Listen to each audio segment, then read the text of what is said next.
The 48 Laws of Power by Robert Greene. Law 4. Always say less than necessary. Judgment.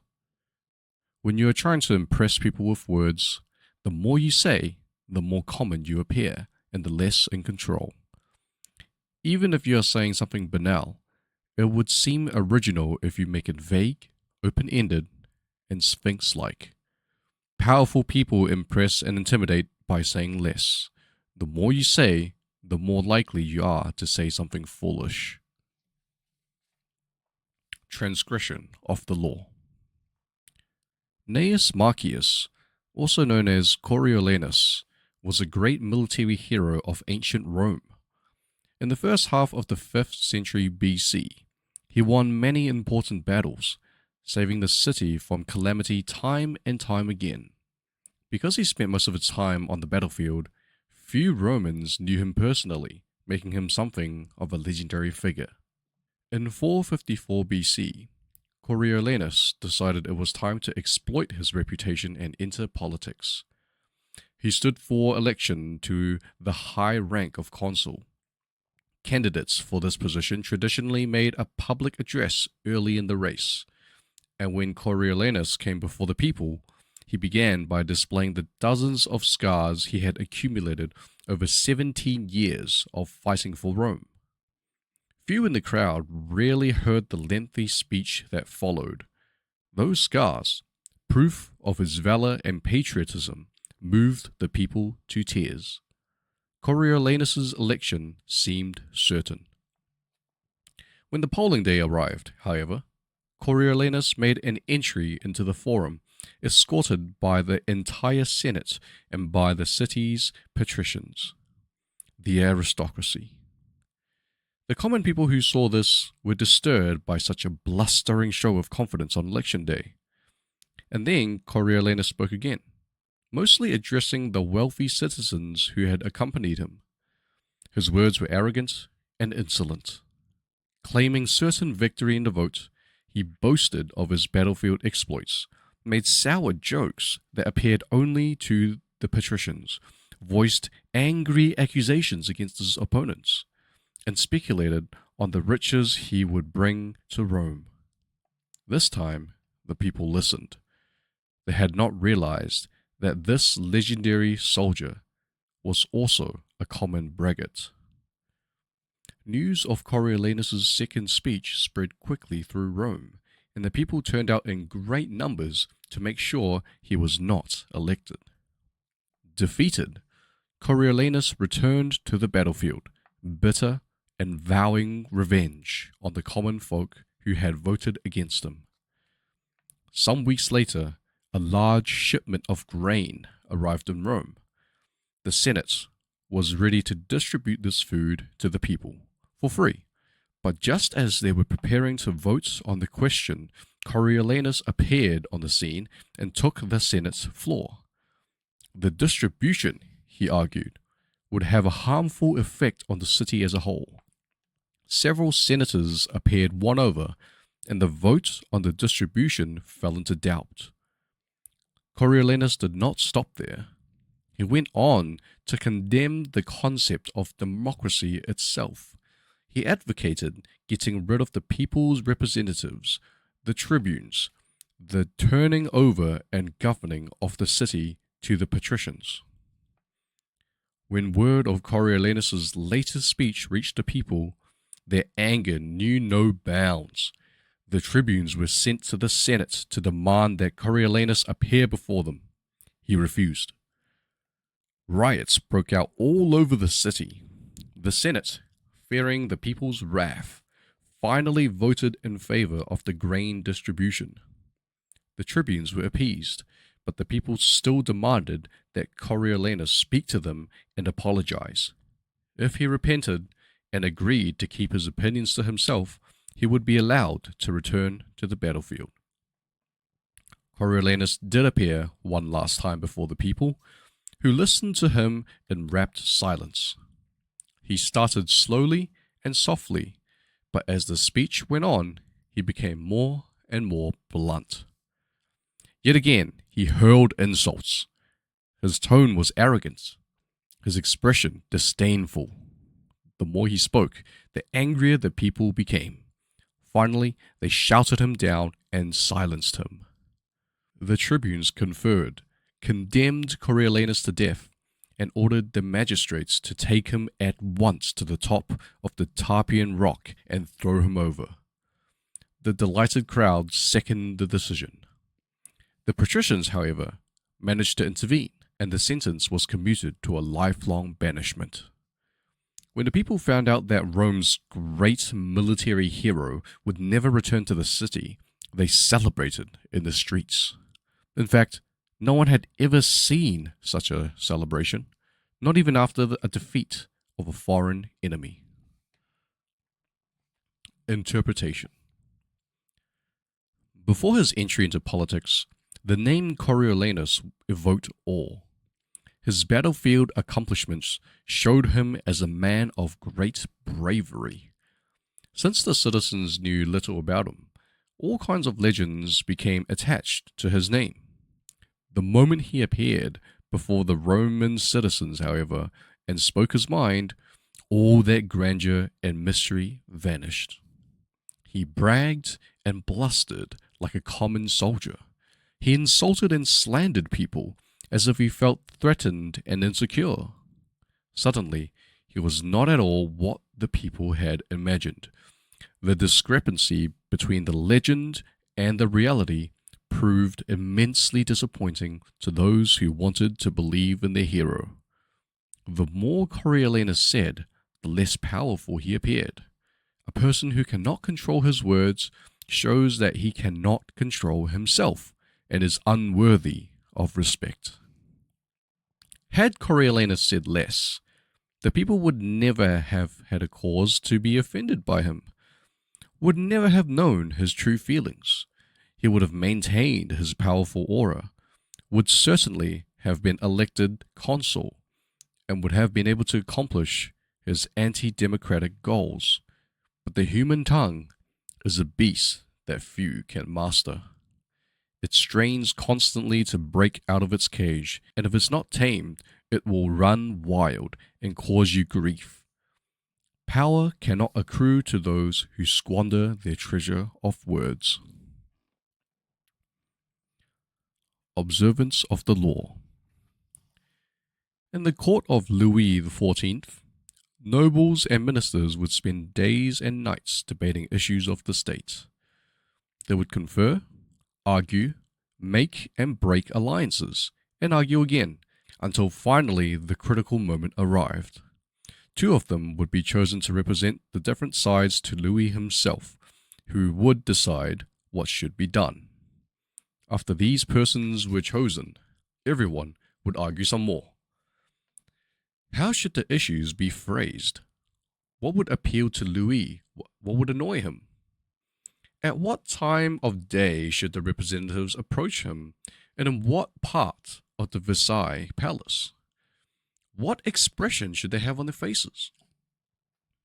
Finally, after all this was settled, the fateful moment would finally arrive. The two men would approach Louis, always a delicate matter, and when they finally had his ear, they would talk about the issue at hand, spelling out the options in detail. Louis would listen in silence, a most enigmatic look on his face. Finally, when each had finished his presentation and asked for the king's opinion, he would look at them both and say, "I shall see." Then he would walk away. The ministers and courtiers would never hear another word on the subject from the king. They would simply see the result. Weeks later, when he would come to a decision and act, he would never bother to consult them on the matter again. Interpretation. Louis XIV was a man of very few words. His most famous remark is, "L'État, c'est moi. I am the state." Nothing could be more pithy, yet more eloquent. His infamous "I shall see" was one of several extremely short phrases that he would apply to all manner of requests. Louis was not always this way. As a young man, he was known for talking at length, delighting in his own eloquence. His later taciturnity was self-imposed, an act, a mask he used to keep everybody below him off balance. No one knew exactly where he stood or could predict his reactions. No one could try to deceive him by saying what they thought he wanted to hear, because no one knew what he wanted to hear. As they talked on and on to the silent Louis, they revealed more and more about themselves, information he would later use against them to great effect. In the end, Louis's silence kept those around him terrified and under his thumb. It was one of the foundations of his power. As Saint Simon wrote, no one knew as well as he how to sell his words, his smile, even his glances. Everything in him was valuable because he created differences, and his majesty was enhanced by the sparseness of his words. Keys to power. Power is in many ways a game of appearances, and when you say less than necessary, you inevitably appear greater and more powerful than you are. Your silence will make other people uncomfortable. Humans are machines of interpretation and explanation. They have to know what you're thinking. When you carefully control what you reveal, they cannot pierce your intentions or your meaning. Your short answers and silences will put them on the defensive, and they will jump in, nervously filling the silence with all kinds of comments that will reveal valuable information about them and their weaknesses. They will leave a meeting with you feeling as if they had been robbed, and they will go home and ponder your every word. This extra attention to your brief comments will only add to your power. Saying less than necessary is not for kings and statesmen only. In most areas of life, the less you say, the more profound and mysterious you appear. As a young man, the artist Andy Warhol had the revelation that it was generally impossible to get people to do what you wanted them to do by talking to them. They would turn against you, subvert your wishes, disobey you out of sheer perversity. He once told a friend, "I learned that you actually have more power when you shut up." In his later life, Warhol employed this strategy with great success. His interviews were exercises in oracular speech. He would say something vague and ambiguous, and the interviewer would twist in circles trying to figure it out, imagining there was something profound behind his often meaningless phrases. Warhol rarely talked about his work. He let others do the interpreting. He claims to have learned this technique from that master of enigma, Marcel Duchamp, another 20th century artist who realized early on that the less he said about his work, the more people talked about it. And the more they talked, the more valuable his work became. By saying less than necessary, you create the appearance of meaning and power.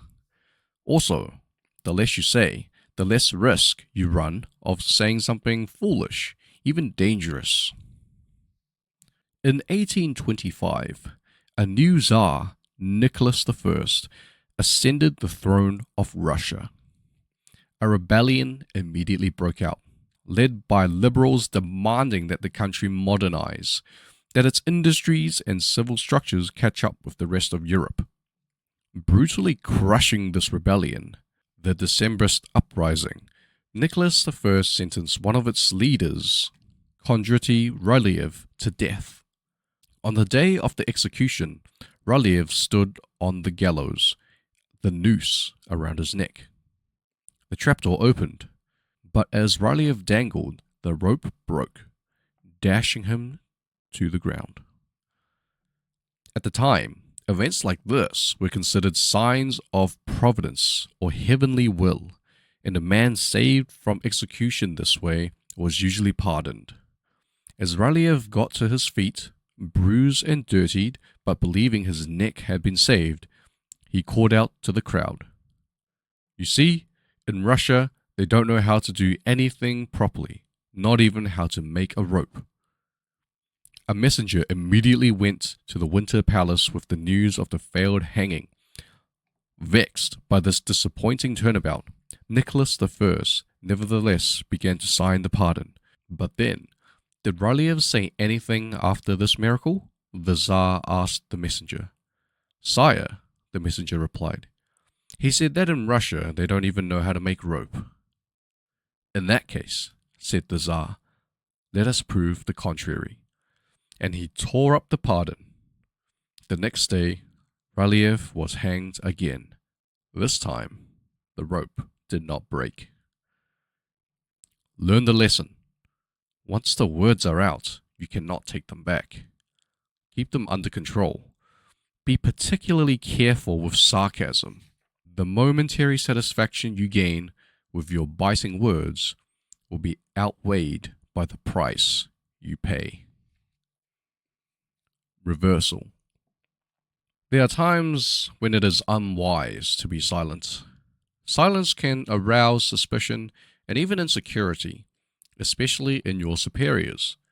A vague or ambiguous comment can open you up to interpretations you had not bargained for. Silence and saying less than necessary must be practiced with caution, then and in the right situations. It is occasionally wiser to imitate the court jester who plays the fool but knows he's smarter than the king. He talks and entertains, but no one suspects that he is more than just a fool. Also, words can sometimes act as a kind of smokescreen for any deception you might practice. By bending your listener's ear with talk, you can distract and mesmerize them. The more you talk, in fact, the less suspicious of you they become. The verbose are not perceived as sly and as manipulative, but as helpless and unsophisticated. This is the reverse of the silence policy employed by the powerful. By talking more and making yourself appear weaker and less intelligent than your mark, you can practice deception with greater ease.